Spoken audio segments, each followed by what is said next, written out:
There is a creature on this planet capable of launching itself into the air with a force 130 times greater than gravity.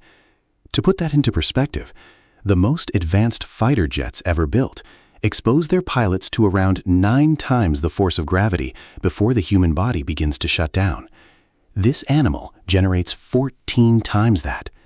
In a single leap, it travels a distance equivalent to 200 times its own height. If a human being could do the same, we would be jumping over skyscrapers.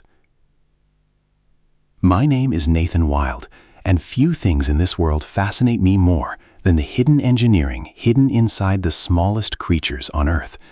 Because sometimes, the most extraordinary things in nature come in the tiniest packages. The flea. Most people think of it as little more than a nuisance, something that makes dogs scratch, something you find in old carpets, something entirely unremarkable.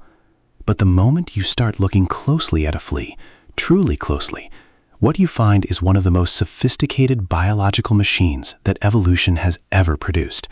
A creature so perfectly engineered for one single purpose that scientists spent over 50 years trying to understand how it actually works. And here's the thing, for most of that time, they were completely wrong about what they thought they knew. Until 2011, when a researcher at Cambridge University named Gregory Sutton decided to film a flea jumping at 10,000 frames per second, and what he saw made him question everything. The flea was not pushing off the ground with its feet the way scientists had assumed. It was launching itself from its toes, and that distinction, as subtle as it sounds, changes absolutely everything about how we understand this animal. But before we get to that, and we will get to it, because what Sutton discovered is one of the most remarkable pieces of biological engineering I have ever come across, we need to go back, much further back, because the flea's extraordinary jumping ability did not appear overnight.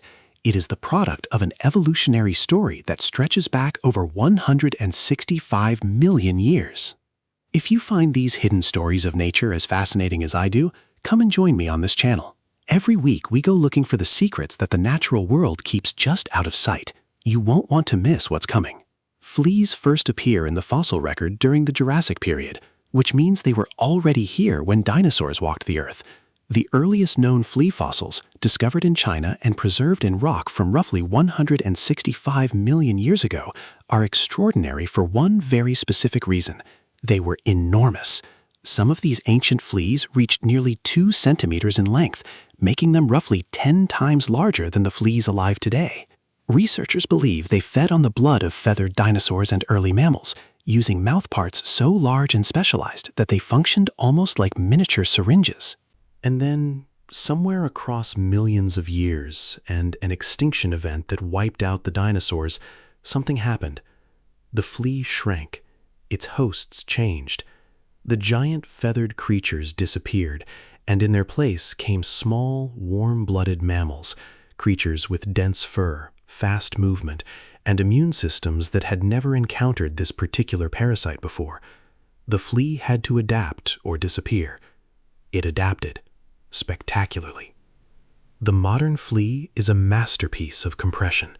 Everything about its body has been redesigned for a single purpose: surviving on a fast-moving host, and when necessary, leaving one host to find another.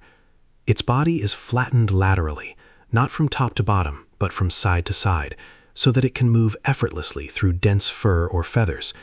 Its surface is covered in backward-facing spines and combs that grip the hair of its host like grappling hooks, making it almost impossible to pull out. And it can survive without feeding for months, lying dormant, waiting, in a state of suspended patience that is genuinely extraordinary for an insect this size.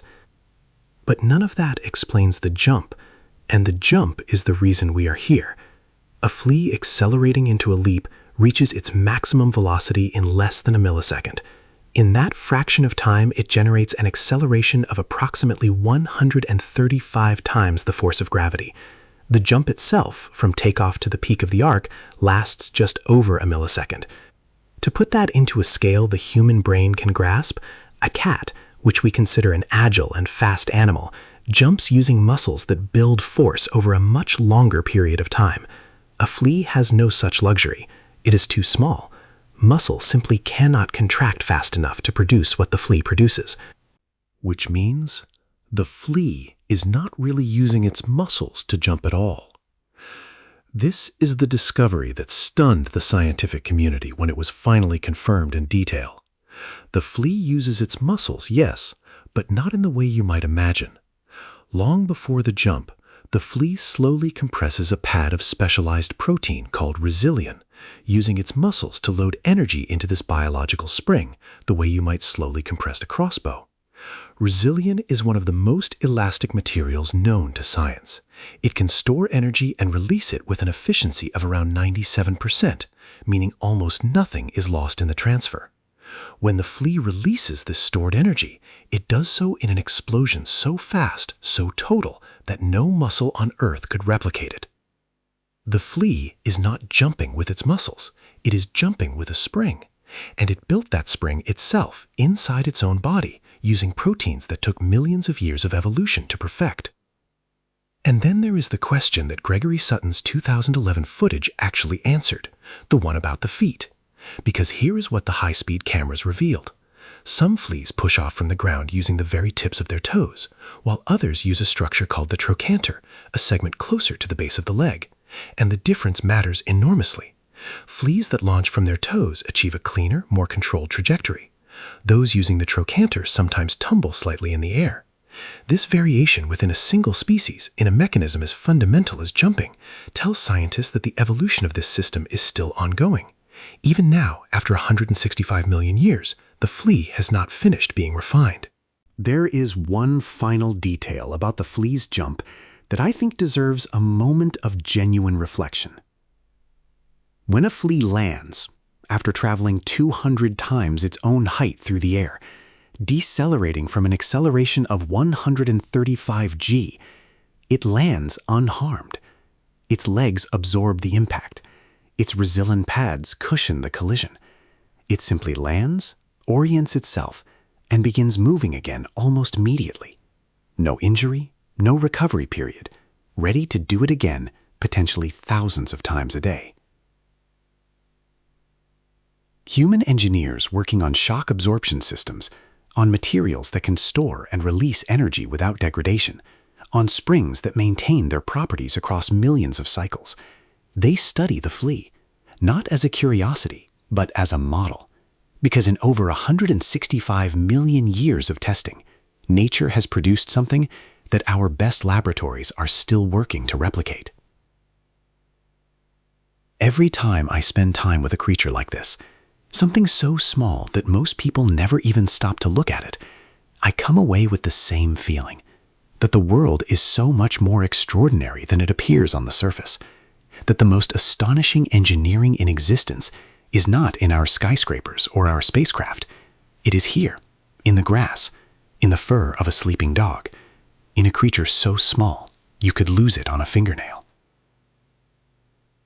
The flea jumps 200 times its own height, and in doing so, it quietly reminds us that nature has had a very long time to solve problems that we are only just beginning to understand. If you want to keep exploring the hidden world of the smallest creatures on Earth, the next documentary is already waiting for you, because the deeper you look, the more extraordinary it gets.